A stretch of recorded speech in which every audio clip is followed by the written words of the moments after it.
Welcome to the Turf Zone podcast. This episode features the article George and Giles Leading Major Renovation at Lexington, written by Beck Stanley, Executive Director of the Virginia Turfgrass Council. It's been more than 2 decades since Lexington, Virginia woke up to the good fortune of golf holes being crafted into its rolling mountain landscape. That drought is ending with the highly anticipated Lester George/Vinnie Giles renovation of Lexington Golf and Country Club, one of Virginia's oldest clubs and certainly among its most beautiful layouts.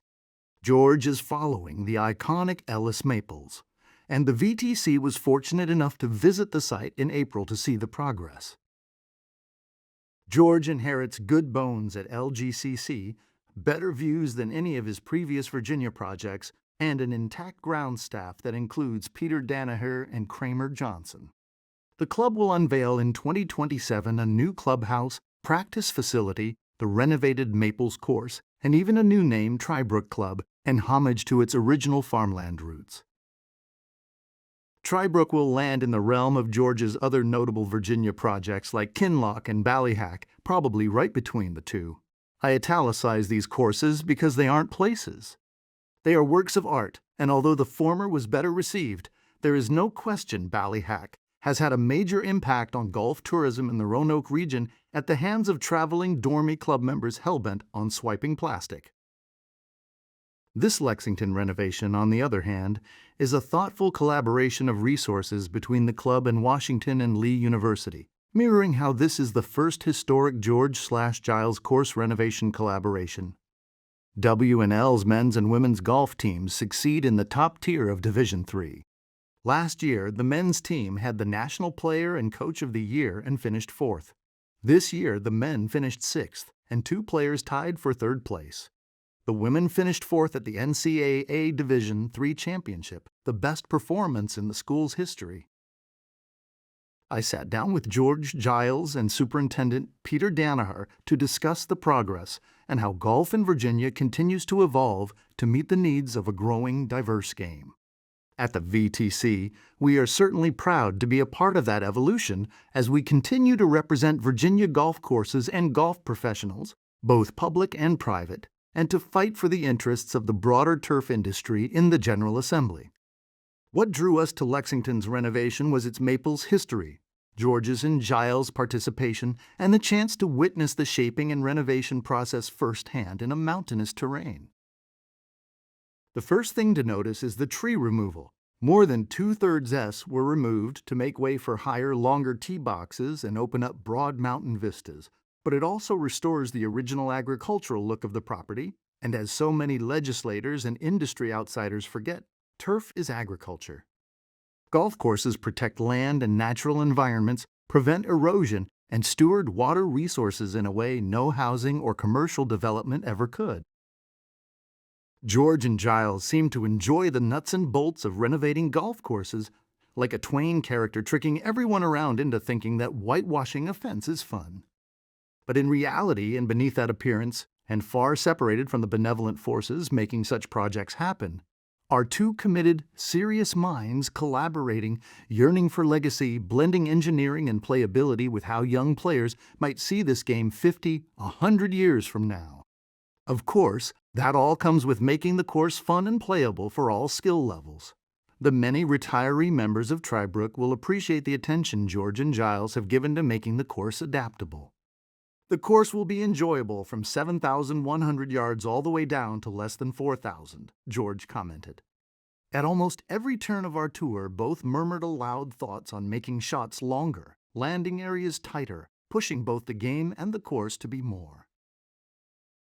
Their shapers and project managers from Aspen Corporation were on hand, furiously cutting bunkers with pickaxes and perfecting mounds and visuals. Their professionalism and obsession with detail did not go unnoticed, down to the inch on distance readings and slopes. Adam Bagwell of Aspen was especially tuned in, completely aware of every little nuance of the project and rapid to answer questions as they arose. Giles, the Lynchburg native who played on 4 Walker Cup teams, captained a winning squad in 1993, won the U.S. Amateur, British Amateur, U.S. Senior Amateur, and countless other tournaments, too many to list, has done as much for the game of golf in Virginia as any one man could in a lifetime. Aside from being the low amateur at the Masters in 1968 and the 1973 U.S. Open, he still had all this time on his hands to accrue a valuable vault of stories. My favorites being those about Alvis Hilton, his instructor and head pro at Boonesboro Country Club, who he claims could always fix my swing. Hilton went from a worker on the N&W Railroad to golf professional following an accident that injured permanently his left arm, an unlikely sequence of events that led him to Vinny. Figures like Hilton may now be forgotten to most, but we would all be wise to remember him. As we traveled over the raw earth, George immediately took us to the new 6th green. It's a short par 3 with a 30-yard deep tee box, offering wide latitude for staff to set the hole up for competition. George began instructing his Aspen crew to fix minor details on the visual, the barely visible bunker line to the left of the green reminiscent of Seth Raynor's style. The new 6th hole was created to make room for the new practice facility.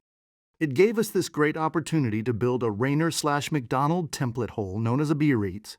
The par 3 is surrounded on both sides by trench bunkers with an amazing horizon view and swale in the center. The green is 70 paces deep, George told us. We have to serve everyone with this design. That means a new look, a new excitement for past, present, and future members. Our changes have done that. The sun began to set on our visit, and we wrapped up our tour of the grounds before I took the long walk back to where I had parked, by the old clubhouse at the back of a small neighborhood just outside of town. There was a kid in his front yard chipping balls into a small net, and a few had trickled down the road into the asphalt. I walked them back up the hill and asked him what he loved about golf. "It's the best game there is," he said, "and when I get older, I'm going to play at Washington and Lee." More info on the architect. Lester George incorporates his creativity and passion for the game of golf in every golf course design. The blending of his terrain reading ability and his lively interest in the history of golf enables him to visualize imaginative course designs. With over 35 years' experience in the design, renovation, and restoration of numerous golf courses throughout the United States and Japan, Lester has been established as a leading golf course architect. Serving as a design coordinator for Golf Services International, Lester worked with other golf course architects studying the intricacies of course design. During this time, he co-founded Virginia Golf Development. Then, in 1991, Lester opened his own firm, Colonial Golf Design, Inc., which has evolved into George Golf Design, Inc. Stanley serves as Executive Director of the Virginia Turfgrass Council. He can be reached via cell at 5408719001. You have been listening to the Turf Zone podcast. Follow the Turf Zone on X, Facebook, and LinkedIn for all things turfgrass, featuring podcasts, magazines, events, and more.